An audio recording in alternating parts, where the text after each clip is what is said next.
Hi, everyone. Thank you for coming here and welcome. My name is Daniela Klimsova, and I am your host today. Today, we'll be discussing underutilized seafood species. Joining me today is WARNERLI, Bristol Bay fleet manager and founder of DECKHAND Seafoods. Warner has been catching, eating, and cooking wild seafood in Alaska since 1976. He's a commercial fisherman, he's a fleet manager, and he's a fisheries biologist. His current crusade is to make people eat canned, smoked Alaska herring. Also joining me is Taho Kikutani from the famed Pike Place Fish Seafood Market here in Seattle.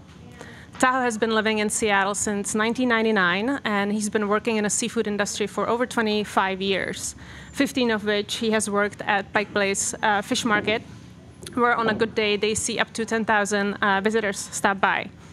Lastly, we have TAICHI KITAMURA. He's an executive chef at Sushi KITAMURA here in Seattle. He was born in Kyoto, Japan, and moved to Seattle when he was 16. He has worked in some of the best seafood restaurants here in town, including Shiro's, where he learned the art of sushi making. He now owns and operates his own seafood restaurant, Sushi KITAMURA, and he is a two-time James Beard nominee and a winner of Food Network's Beat Bobby Flay. I think we first need to talk about the subject that we'll hear about throughout the sessions today, and that's sustainability. Taho and TAICHI, are you seeing a shift in your customers and maybe even your colleagues towards learning more about sustainability, basing purchasing decision based on whether the seafood is sustainable or not? Well, at least from where I work at Pike Place Fish Market, a lot of what we do at the fish market is not just merchandising seafood, but also advocating for producers, fishermen, other sort of secondary and tertiary industries that relate to seafood. And sustainability, just in terms of long-term economic financial stability, is important. So from the bottom line perspective, it's really important to think of the future of this industry, and then how do we impact the consumer base. Because where I work, a lot of what we do is advocating for, in this case, sometimes underutilized species, but really the industry as a whole. And how do we support fishermen, chefs, vendors and purveyors, and folks like us that are really trying to sell this product to folks who largely are somewhat uncomfortable and unfamiliar with generally seafood as a sort of a general topic. Thank you. Thank you. TAICHI, what about at your restaurant? Yeah, well, I'm a sushi chef, so I serve both locals and tourists. Locals, very well informed about the current news about seafood. We are responsible for sharing this information. So I have to be very careful about what I say to my customers, and actually what I practice in terms of putting what to put on the menus. You really have to be on top of this issue. And underutilized species, I just found out pollock is considered underutilized. And we're gonna get there. Get there. Yeah. Okay. So things like that, it wasn't the news then, but now it's the news. So yeah, that's how that's what I see at Sushi Bar every day. And then you get questions, all kinds of questions from different people every day at Sushi Bar. So I think what's just to kind of to tag on to what you're saying, I think one of the things I've noticed about consumers in general, but certainly within the seafood industry, is that there is a need for story.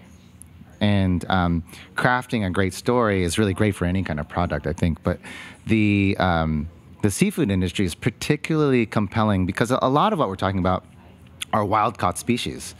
These are literally animals that have to be found, hunted, and then transported from point A to point B. So from the sea to the table is this amazing journey that's happening.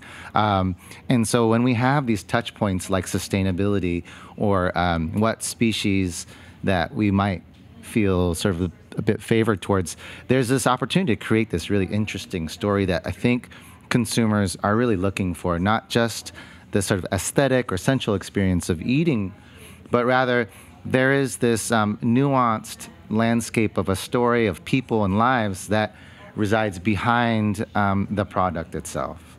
Yes. So when we talk about underutilized species, we mean rockfish, Alaska pollock, a lot of the groundfish really, the soles like petrale, Dover, from the pelagics. We have to mention, herring. But what do we really mean when we use the term underutilized? What is the classification? Because we brought up pollock, right? Pollock is one of the largest fisheries, if not the largest fisheries here in the U.S., and that's Alaska pollock. But it is an underutilized species. So can you guys address that? I mean, at least from a fish market perspective, the halibut, the salmon, the king crab, these are species that have long been marquee products. They have a really sexy story. They're really popular in, seafood joints from, long before my time. And these are items that have a kind of decadence and kind of appreciation that just far outweighs, in some cases, their value. So I feel like underutilized species are the types of fish which are in the vast majority of what's accessible and what's available, really simply because either there was a bad story, and so we have this aversion or maybe an inaccurate association with these particular products, but they're just not as popular here in this country. Outside of this country, I think it's a different story. Warner, do you want to talk about maybe herring and the markets for it and lack of, and how you became the crusader for herring? Well, when you talk about underutilization, there's, I guess, two types. I mean, the pollock all gets eaten. It's all get exported mostly to Europe. So it's fully utilized, but I guess that you're talking about the underutilization within this country. Yes. That's one thing. The herring, well, that's it's unwanted in this country because underutilized because few people know how to handle it, know how to enjoy it, and that's the trick of utilizing the fish is how do you make it enjoyable and easy. You're sitting next to the genius. Chef KITAMURA took herring. It was at the chef's seminar several years ago.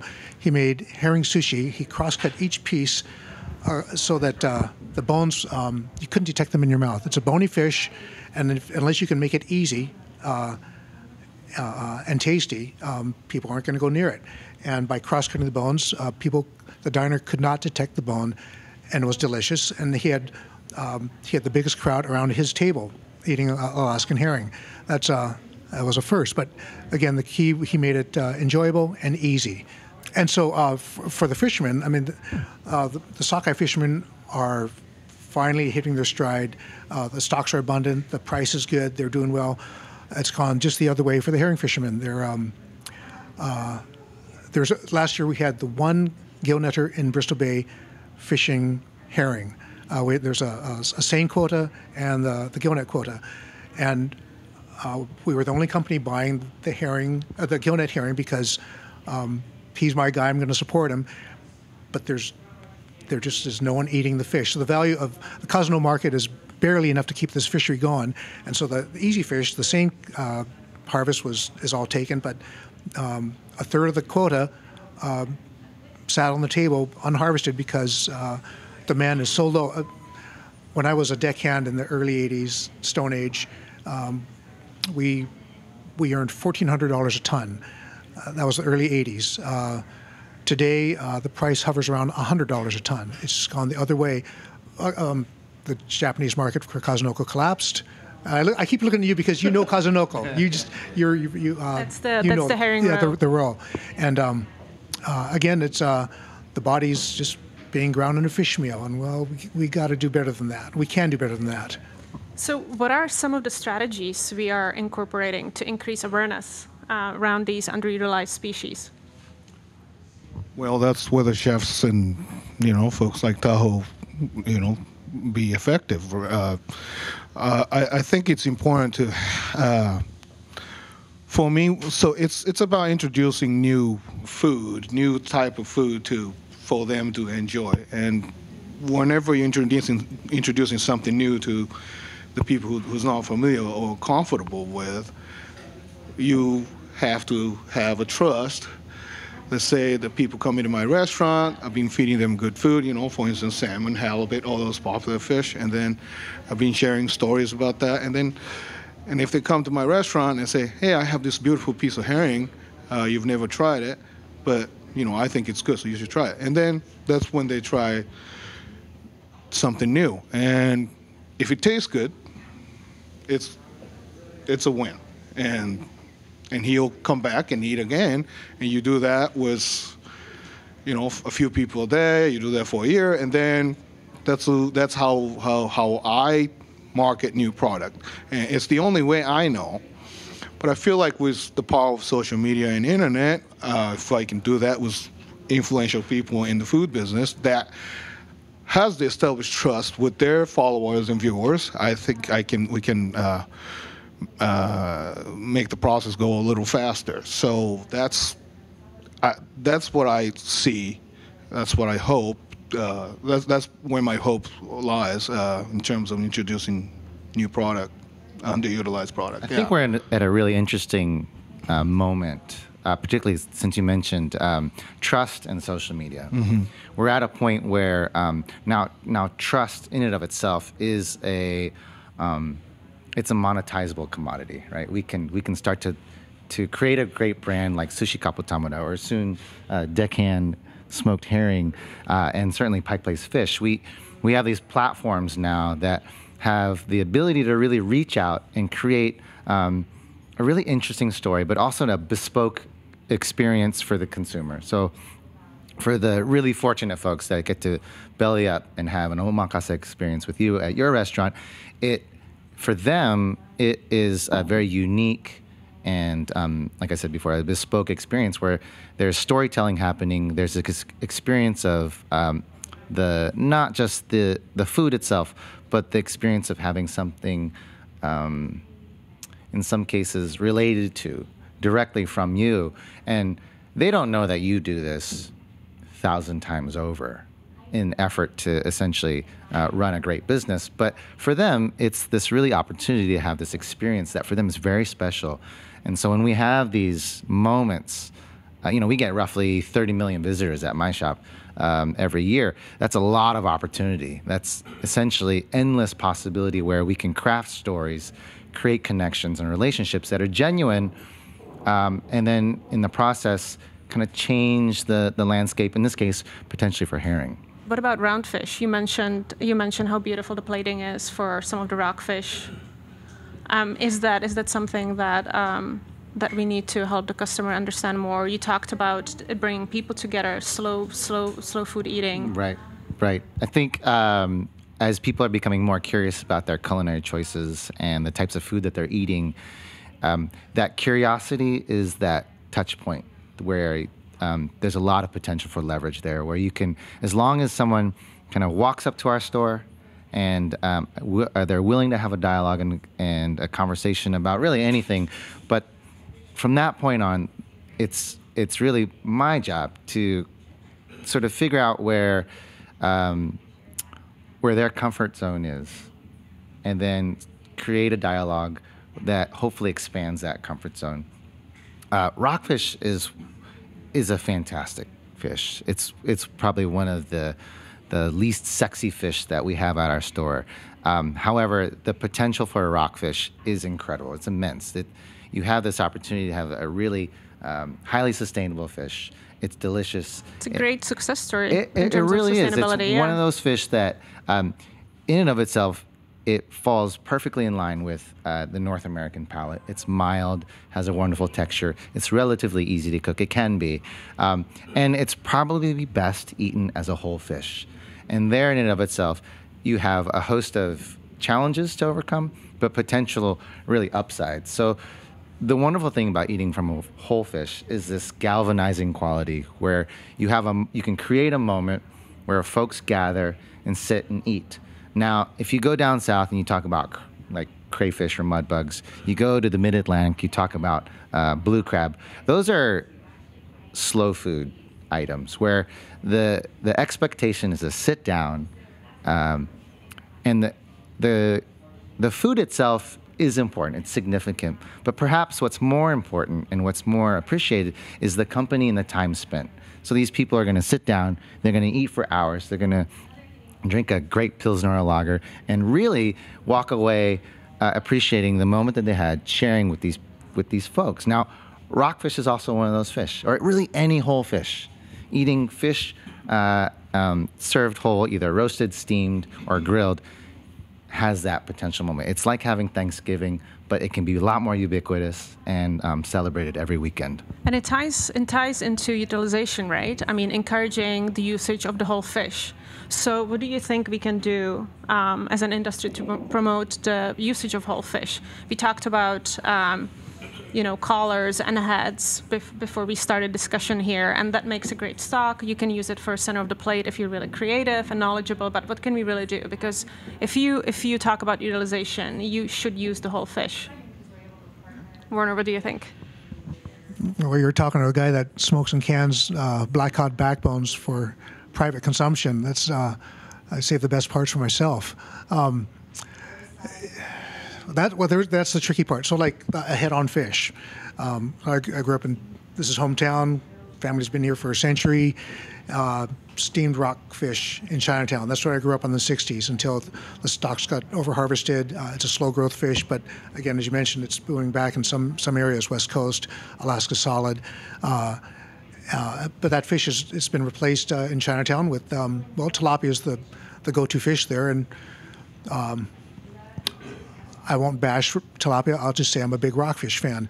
But it's getting people comfortable again with either ordering the fish head on, that this is how you do it. This is the way it is, and getting unsqueamish, or how do they take home a fish? I mean, you know that customer base. I don't.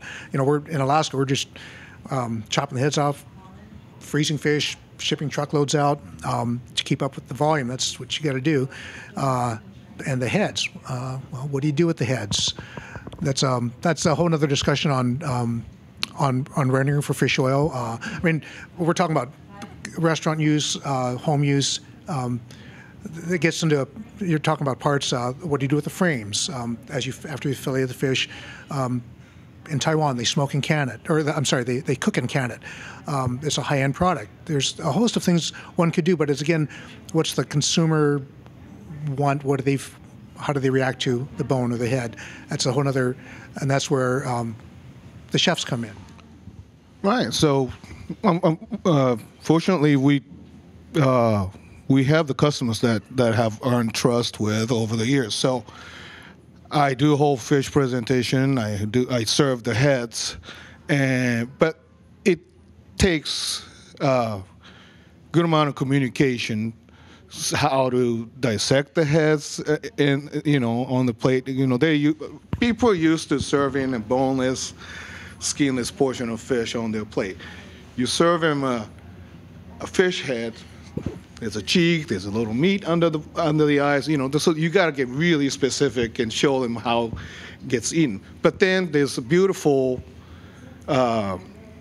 joy in finding different flavors in different parts of the heads and the different parts of the fish. So that's already prevalent in other cultures. Like, for instance, Chinese culture and Japanese will certainly eat it. So with the popularity of sushi, hey, I'm giving you fillets as sushi. But this fish had heads, and this fish had tails, and then I want you to enjoy this too.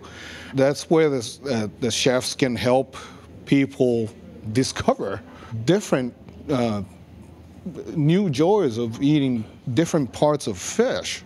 It's like finding treasures, finding a little mussel under the eye of rockfish, as opposed to eating rockfish tacos. And it's like, oh, okay. This is another white meat flaky fish. You could do that, yeah. Do you think the next generation of consumers, let's say the Generation Z, do you think they're more open to trying these underutilized species? Most definitely. I think it's a cool thing for young folks to discover. You know, it gives them, I don't know, you discover anything. It's a joy. Now you discover something new. You brag about it on Instagram. So that's a good thing. And I see that happening a lot at Sushi Bar every day. So I cook idiot fish, which is underutilized fish. I cook idiot fish heads. So it's an underutilized part of underutilized fish. And then they eat that. It has the biggest cheek, you can find on any kind of rockfish. And it's delicious. And there's this huge joy when they discover that. And then hopefully, hundreds of thousands of people that that follows their Instagram site will see that, and then so that's what we can do as a chef. So I think we have time for one more question. So what do we want our partners and industry leaders to know about the importance of understanding wild seafood? And that comes to how it's sourced, responsibility, sustainability, and even education around these underutilized species. I think chefs needs to go to the ground zero and actually see how it's done and really fall in love with the product, and when we sell it, so we know exactly what we're selling. I think I went to Bristol Bay this summer, and it was an eye-opening experience. Even with all those information that I knew before, it's really different when we go see how it's caught and how it's processed. So it's hopefully Alaska Seafood Marketing Institute would help us go up there and actually experience the real thing up there. It's a human thing. You have to see it to understand it. It's a very human thing. Yeah, and you need to make the connection. Yeah. So same thing. We're responsible for establishing trust with the customers. I think we chefs need to establish a trusted relationship with the fishermen and with the people that handle the fish before it gets to the kitchen. So. And that's the gap that, yes, we need to close, because in Alaska, and I work for a major seafood producer, generally we have no clue what the chefs want, what the buyer wants on the retail level, and it works the other way, that the gap is there too. You don't know what exactly we produce, what parts are going to waste, how can we fully utilize something. So there's that, as we close that gap, we can utilize more. Yeah, I think context is critical. I just know one of my earliest memories eating sushi, and I grew up in Indiana, spot prawn season started, and my mother from Japan took me to the sushi restaurant, and they had the spot prawn nigiri, but the thing that I remembered most was the deep fried head. And for me, it was exciting and new and something that I felt was an experience relatively unique compared to my peers. And I think as we control the narrative and craft a great story and create a more connected community, not just necessarily with the producers and the end users, but also all those multitudes of people out there that are craving a great story and craving a wonderful experience, that they can tell that story and relate that story. And I think as we relate more closely to each other, producers can find out what the chefs need, and merchandisers can find out what consumers need, but also we can also generate and create that need. There's really just a blank canvas out there. Yeah, and we develop that market and use, essentially product development, product management. These are terms that are very normal in the corporate world of the Googles and the Amazons, but it's really critical to develop markets and develop products, and then really reach out and touch those folks. Really, possibility is endless out there as long as we can have that information and communicate effectively, and ultimately create a great story. Thank you. TAICHI, Tahoe, and Warner, thank you very much for joining me. Be sure to check out other Foodable I/O sessions on Foodable, Foodable Plus, iTunes, and Amazon.